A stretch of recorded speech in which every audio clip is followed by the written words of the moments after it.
teman-teman, kembali lagi belajar bersama VB. Gimana kabar kalian? Apakah kabar kalian baik-baik saja? Atau kalian lagi sakit? Atau lagi stres? Atau lagi kenapa?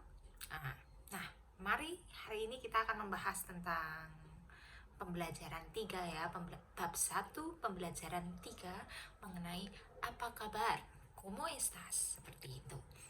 Nah, bab 1 itu sebenarnya pembelajaran untuk yang benar-benar pemula, yang mulai dari zero. Nanti kalau udah bab 2 berarti kalian agak menengah. Nah, yuk kita bahas gimana sih pembelajaran 3, apa kabar itu seperti apa. Mudah kok. Yuk kita bahas bareng ya. Ya, ini dia pembelajaran 3 tentang apa kabar. Apa kabar itu berarti kita bertanya dan menjawab tentang perasaan kita. Kalau kita lagi sakit, kalau kita lagi nggak enak badan, atau kita lagi stres, atau biasa saja seperti itu. Nah, kita akan belajar di sini bagaimana cara menanggapi dan mengungkapkan perasaan kita dalam bahasa Spanyol. Nah, ¿cómo estás? Apa kabar? Muy bien, gracias. Kita mengucapkan ini bukan gracias ya, kayak yang kalau Meksiko dan lain-lain itu mengucapkannya gracias. Tapi kalau di Spanyol, di Madrid atau di semua daerah Spanyol ya, di negara Spanyol kita mengucapkannya gracias. Gracias. Not enggak gracias tapi gracias. Coba ulangi, gracias. Jadi, ¿cómo estás? Apa kabar? Muy bien, gracias. Baik sekali, terima kasih. Nah, ini kamus kecilnya yang perlu dihafalkan ya. Apakah teman-teman sudah menghafalkan kamus kecil yang kemarin kan cuma sedikit ya. Ini agak banyak, cuma ya nggak terlalu banyak ya. Ini sedikit juga. Yuk kita hafalkan bersama-sama. Yang pertama, ¿cómo estás? Apa kabar? ¿Cómo está usted? Bagaimana kabar Anda? Ini untuk formal ya. Kalau kita berbicara dengan orang yang lebih tua atau atasan kita atau orang yang kita nggak kenal, biasanya kita berbicara dengan formal. Jadi kita ngomongnya ¿cómo está usted? Muy bien, baik sekali. Kalau regular itu lumayan, saya baik-baik saja. Atau kadang-kadang kalau saya tanya ibu mertua saya, ¿cómo estás? Kayak gitu, ibu mertua saya bilang asiasi similar like regular. Itu sama kayak regular gitu ya, asiasi regular. Cansado atau cansada, ini artinya lelah. Cansado itu digunakan ketika yang lelah itu adalah laki-laki, dan cansada ini digunakan ketika yang lelah itu adalah perempuan, karena ini maskulin dan ini feminin. Sama seperti ini, enfermo, enferma. Kalau yang sakit laki-laki kita menggunakan enfermo. Atau apabila Anda itu laki-laki dan Anda mau bilang saya sakit, kamu pakainya yang enfermo. Kalau enferma ini digunakan untuk kalau yang sakit perempuan.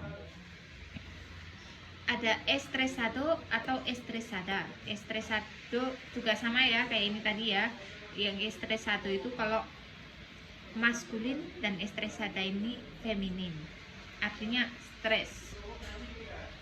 Un poquito, sedikit, agak. Biasanya kalau di sini ya, kalau sama orang yang kita kenal dekat dan kita suka agak manja gitu, kita biasanya pakai itu belakangnya, un poquito. Biasanya kalau anak ke orang tua, un poquito, kayak gitu, kayak sedikit manja gitu. Itu sedikit atau kadang agak, artinya itu agak. Un poquito, agak. Nah, un poco artinya sedikit. Ini juga ada buenos días, selamat pagi. Buenas tardes, selamat siang. Buenas noches, selamat malam. Nah, ini perlu dihafalkan.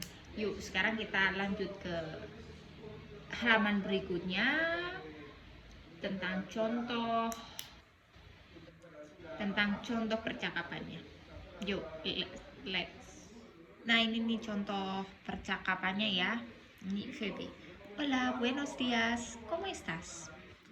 Jose menjawab, estoy un poquito cansado. Kenapa dia bilangnya cansado? Karena Jose laki-laki. Itu kalau kamu, Siti menjawab, muy bien, gracias. Seperti itu. Ini contoh percakapan singkatnya. Apabila ada pertanyaan-pertanyaan yang teman-teman mau tanyakan atau ada sesuatu yang kurang jelas, boleh ditanyakan dalam komen, nanti aku jawab ya. Kalau ada yang tanya, kalau sudah cukup jelas ya terima kasih. Untuk pembelajaran 3 cukup sampai di sini, dan selanjutnya kita akan bertemu lagi di pembelajaran 4. Jangan lupa di like. Halo teman-teman, nah itu tadi adalah pembelajaran kita ya untuk pembelajaran 3, bab 1 pembelajaran 3 tentang menanyakan kabar. Kalau ada yang kurang jelas, teman-teman boleh tanya dalam kolom komentar.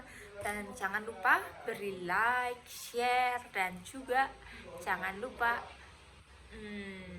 subscribe ya, subscribe nih. Jadi nanti aku bisa kasih lebih lagi, karena ini pembelajarannya memang benar-benar dari nol. Nanti setelah bab 1 itu memang untuk pemula. Nanti kalau setelah bab 2 itu sudah agak masuk mendalam supaya kita lebih jelas lagi. Nanti kalau sudah bab 3, bab 4 nanti untuk yang sudah expert yang sudah pintar-pintar bahasa Spanyolnya ya. Jadi untuk teman-teman, terima kasih sudah menonton videonya. Sampai jumpa lagi dalam pembelajaran 4 dan 5, karena nanti pembelajaran 4 dan 5 akan saya gabung ya.